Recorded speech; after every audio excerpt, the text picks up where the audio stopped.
الطلاق مرتان، طلاق دو مرتبہ ہے۔ یہ جو طلاق کا لفظ قرآن نے استعمال کیا نا، اصل میں یہ لفظ طلاق مراد نہیں ہے۔ اس سے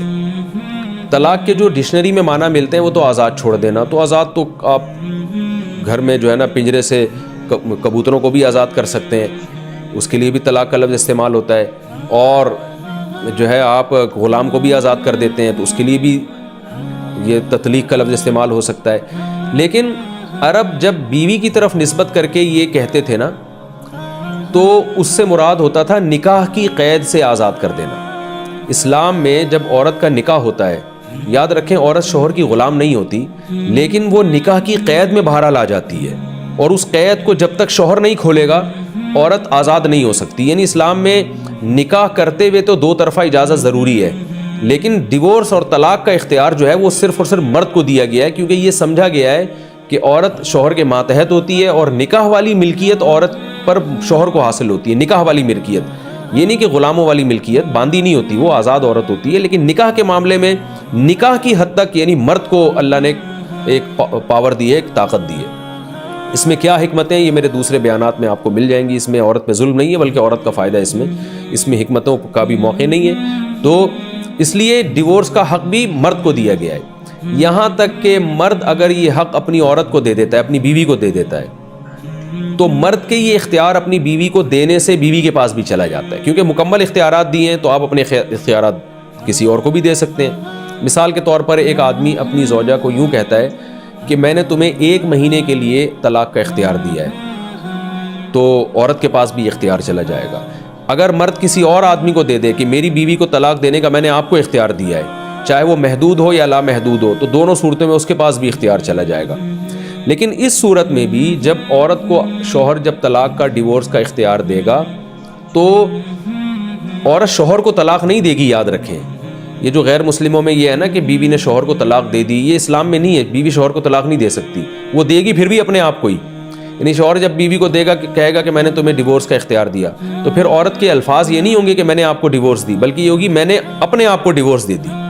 یعنی اپنے آپ کو آپ کی قید سے آزاد کر لیا، میں نے آپ کے نکاح سے میں نے اپنے آپ کو آزاد کیا، کیونکہ آزاد عورت ہوگی، مرد نہیں ہوگا۔ مرد کی ایک نکاح والی جو ملکیت ہے وہ مرد اس سے محروم ہو جائے گا، تو اس لیے عورت ہمیشہ اپنے اوپر ہی طلاق واقع کرتی ہے۔ یہ جو آج کل ایک کلچر ہمارے معاشرے میں کہانیوں میں اور ڈراموں میں فلموں میں لوگ بتاتے ہیں کہ وہ جو ہے نا دکھایا جا رہا ہے آج کل ڈراموں میں کہ عورت نے شوہر کو ڈیورس دے دی، تو یہ بالکل لفظی غلط ہے اکارڈنگ ٹو اسلام۔ عورت شوہر کو ڈیورس نہیں دے سکتی، عورت کو اگر ڈیورس کا اختیار دیا بھی جائے گا تو وہ اپنے آپ کو ڈیورس دے گی،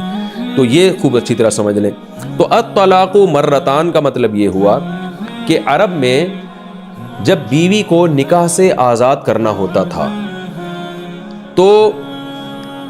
ابراہیم علیہ السلام کی جو شریعت چلی آ رہی تھی اس شریعت کے مطابق ہوتا یہ تھا کہ، اور اسلام نے بھی اس کو باقی رکھا، کہ زبان پر حکم کا مدار رکھا گیا ہے۔ بہت اہم ٹاپک ہے، اس کو اللہ کرے آپ کی سمجھ میں آ جائیے۔ زبان پر حکم کا مدار رکھا گیا ہے کہ مرد جب عورت کو اپنے نکاح سے آزاد کرنا چاہے گا، ختم کرنا چاہے گا، تو کوئی بھی ایسا لفظ استعمال کر لے جس سے یہ پتہ چل رہا ہو کہ یہ اپنی زوجہ کو اپنے نکاح سے آزاد کر رہا ہے، کوئی بھی ایسا لفظ استعمال کر لے، تو اسلام نے بھی اور زمانے جاہلیت میں بھی اس نے مرد کے ان الفاظ ہی کو معتبر سمجھا جاتا تھا، اور اس کو بہت آسان رکھا گیا ہے۔ مثال کے طور پر کوئی مرد اگر اپنی زوجہ سے یہ کہہ دے کہ تم میرے نکاح سے خارج ہو، تو بس خارج ہو جائے گی وہ اس کے نکاح سے۔ کوئی مرد اگر یوں کہہ دے آج سے تم آزاد ہو، تو آزاد کے لفظ میں تو بہت سارے احتمالات ہیں۔ اگر مرد کی نیت یہ تھی کہ نکاح سے آزاد ہو تو نکاح سے آزاد ہو جائے گی۔ کوئی یوں کہہ دے کہ تم مجھ پر حرام ہو، اور نیت اس کی یہ ہوتی تھی کہ حرام سے میری مراد ہے کہ جیسے اجنبی عورت مجھ پہ حرام ہے تو تم بھی اجنبی بن گئی ہو، تو بھی نکاح سے خارج ہو جائے گی۔ یعنی کچھ الفاظ تو ایسے ہیں جن میں نیت کی ضرورت ہے، کچھ میں نیت کی ضرورت نہیں ہے۔ تو یہ اصل اسلام کا بھی فلسفہ ہے، اور زمانے جاہلیت میں جو ابراہیم علیہ السلام کی شریعت چلی آ رہی تھی وہ بھی یہی تھی کہ مرد جن الفاظ سے بھی چاہے اپنی بیوی کو اپنے نکاح سے خارج کر سکتا ہے، بشرطے کہ ان الفاظ کا جو مفہوم ہے اس مفہوم میں نکاح سے آزادی کا مفہوم آ رہا ہو، یعنی اس کا معنی بھی یہ بنتا ہو۔ مثلا کوئی شخص اگر اپنی زوجہ سے کہہ دے کہ تو بڑی نالائق ہے، اور بعد میں کہے میں نے جو یہ نالائق کہا نا تو میری نیت طلاق کی تھی، تو طلاق واقع نہیں ہوگی، اس لیے کہ نالائق کے لفظ میں تو کوئی نکاح سے آزادی والا کوئی عنصر پایا ہی نہیں جاتا نا،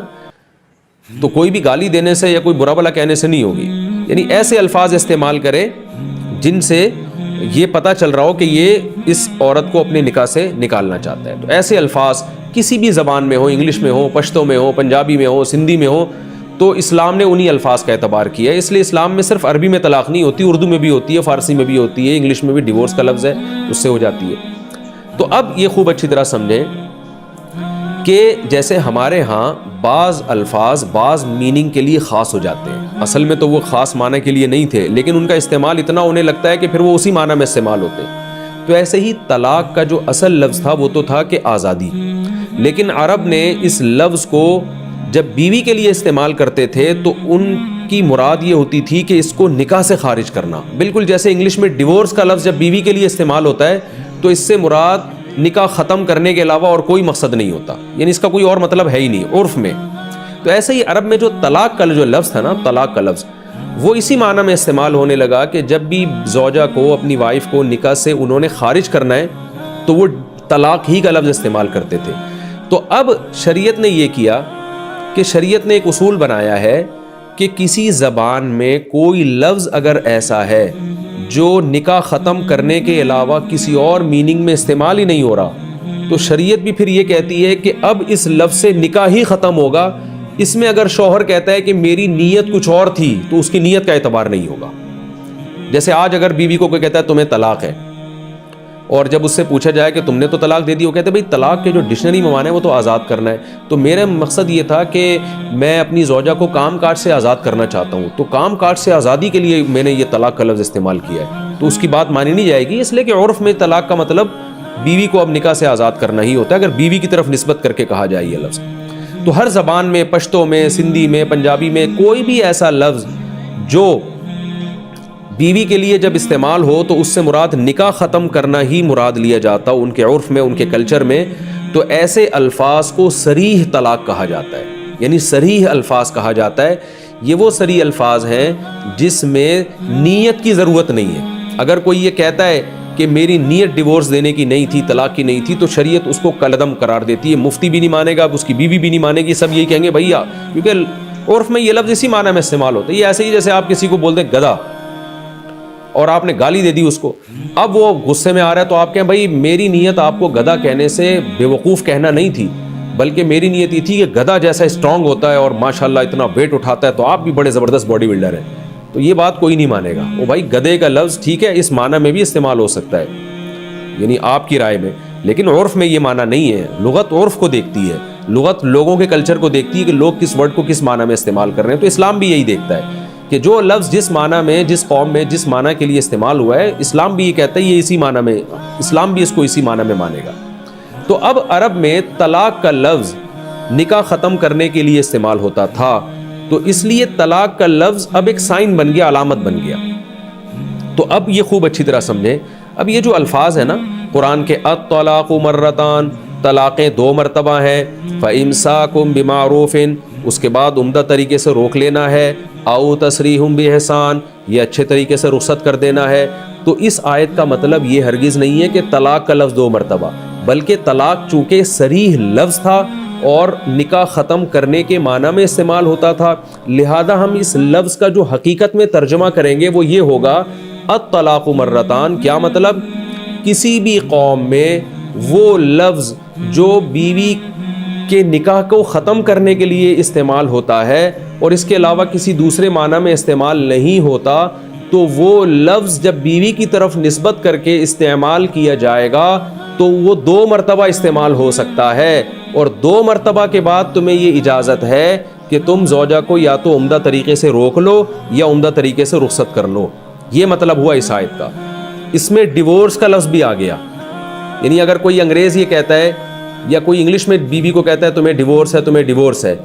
اب کوئی یہ کہے کہ قرآن میں تو آتا ہے 2 دفعہ طلاق کے بعد رجوع کا حق حاصل ہے، ڈیورس کا لفظ تو قرآن میں نہیں ہے، تو ہم کہیں گے یہ طلاق کا لفظ ایک لفظ نہیں، ایک سائن، ایک علامت ہے. یہ ایک اصول ہے کہ عرب میں چونکہ یہ طلاق کا لفظ ہی طلاق کے معنی میں استعمال ہوتا تھا، تو قرآن طلاق کے لفظ کو فوکس نہیں کر رہا،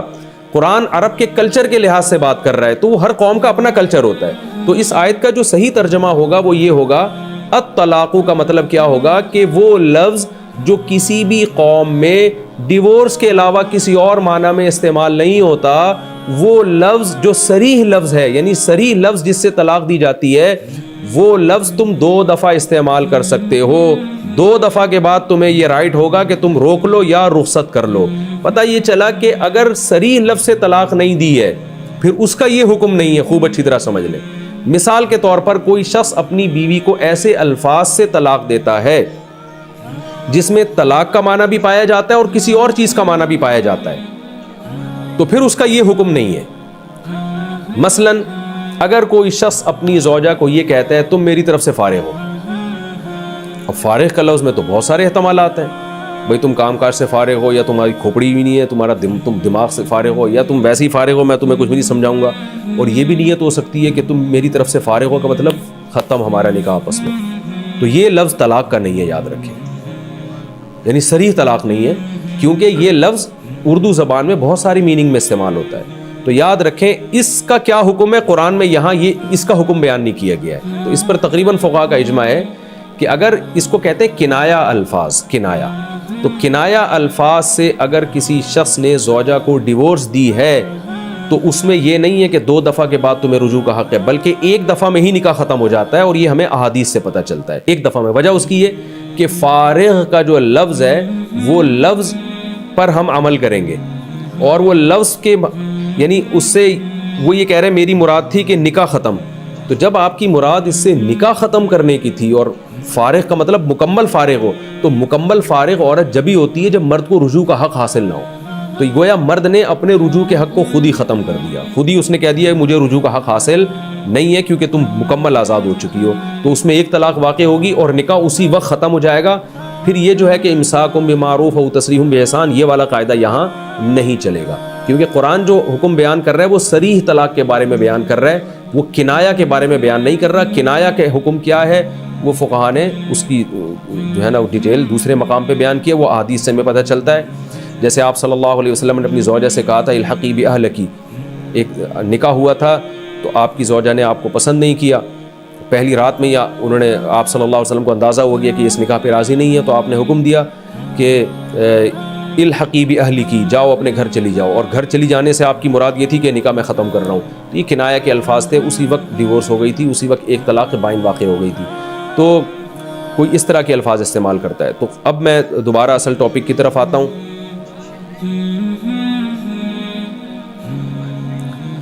الطلاق مرتان، وہ الفاظ جو کسی قوم میں طلاق دینے ہی کے لیے استعمال ہوتے ہیں، جیسے انگلش میں ڈیورس بہترین مثال ہے، تو وہ 2 مرتبہ ہیں۔ کیا مطلب 2 مرتبہ تم وہ الفاظ اپنی زبان سے کہہ سکتے ہو؟ 2 مرتبہ کے بعد کیا ہوگا؟ فَإِمْسَاكُمْ بِمَعْرُوفٍ، چاہو تو عمدہ طریقے سے بیوی کو روک لو، او تسریحم بِإِحْسَان، یا عمدہ طریقے سے رخصت کر دو، یعنی عدت کے بعد، کیونکہ پہلے بیان ہو چکا ہے کہ طلاق کے بعد عورت عدت گزارے گی، تو عمدہ طریقے سے رخصت کر دو۔ اس میں اللہ نے یہ بتایا ہے کہ 3 طلاق کا مسئلہ کیا ہے، وہ تو میں اگلے ایپیسوڈ میں انشاءاللہ ڈیٹیل سے ریکارڈ کرواؤں گا۔ اس میں اللہ نے یہ حکم دے دیا، بتا دیا کہ طلاق کے بعد رکھنا کی نیت بھی اگر وہی حرکتیں دوبارہ کرنی ہے تو پھر نہ رکھو، اور اگر رکھنا ہے تو اچھی نیت سے رکھنا ہے، حقوق ادا کرنے ہیں، محبت سے رہنا ہے، اور چاہو تو عمدہ طریقے سے رخصت کر دو، یعنی رخصت بھی کرنا، دھکے دے کے نکالنا، اس کے جہیز پہ قبضہ کر لینا، جو پھر اس کو ذلیل کرنا، رسوا کرنا، جو ہمارے معاشرے میں ہوتا ہے ڈیورس کے بعد، عورت کو شوہر ذلیل کرتا ہے، عورت شوہر کو رسوا کر رہی ہوتی ہے، ان چیزوں کا اسلام قائل نہیں ہے۔ فرمایا کوئی بات نہیں، ڈیورس ہو گئی ہے، یا تو تمیز سے رکھ کے رجوع کر لو، یعنی 2 طلاقیں ہیں اور 2 کے بعد تمہیں رجوع کا حق حاصل ہے، رجوع کر لو، یا پھر اس کو عمدہ طریقے سے رخصت کر دو۔ 1 طلاق ہو یا 2 طلاقیں ہوں، دونوں کا ایک ہی، کیونکہ جب 2 کا یہ حکم ہے تو 1 کا تو بطریق اولا یہ حکم ہے، یعنی اگر 1 دی ہے تو پھر تو اور زیادہ مرد کو یہ حق حاصل ہے کہ چاہے تو روک لے، چاہے تو رخصت کر دے۔ روکنے کا طریقہ کیا ہوگا کہ زبان سے کہہ دے میں نے بیوی سے رجوع کر لیا، یا زوجہ سے ہم بستری کر لے، یا بوس و کنار کر لے، کوئی بھی ایسا کام جو صرف میاں بیوی ہی میں ہو سکتا ہے، وہ کام کرنے سے رجوع ہو جائے گا۔ اگر رجوع نہیں کرتا مرد اور عورت کی عدت پوری ہو جاتی ہے تو پھر عورت کا نکاح ختم ہو جائے گا، جس کو قرآن نے تصریحٌ بِإِحْسَان سے تعبیر کیا ہے کہ بھئی عمدہ طریقے سے چھوڑ دو تو عدت پوری ہو جائے گی، آپ اس کو عمدہ طریقے سے رخصت کر دیں، وہ اب آپ کی بیوی نہیں رہی ہے، اور جہاں چاہے وہ نکاح کر سکتی ہے، دوبارہ اسی شوہر سے بھی نکاح ہو سکتا ہے، اگر دونوں چاہیں نکاح کر لیں تو کر سکتے ہیں، کیونکہ تیسری نہیں دی ہے، کیونکہ قرآن میں آتا ہے تیسری کے بعد بغیر شرعی حلالہ کے نکاح نہیں ہو سکتا، تیسری سے پہلے دوبارہ بھی نکاح ہو سکتا ہے، اور عدت جب تک پوری نہ ہو تو شوہر رجوع کر کے بھی رکھ سکتا ہے،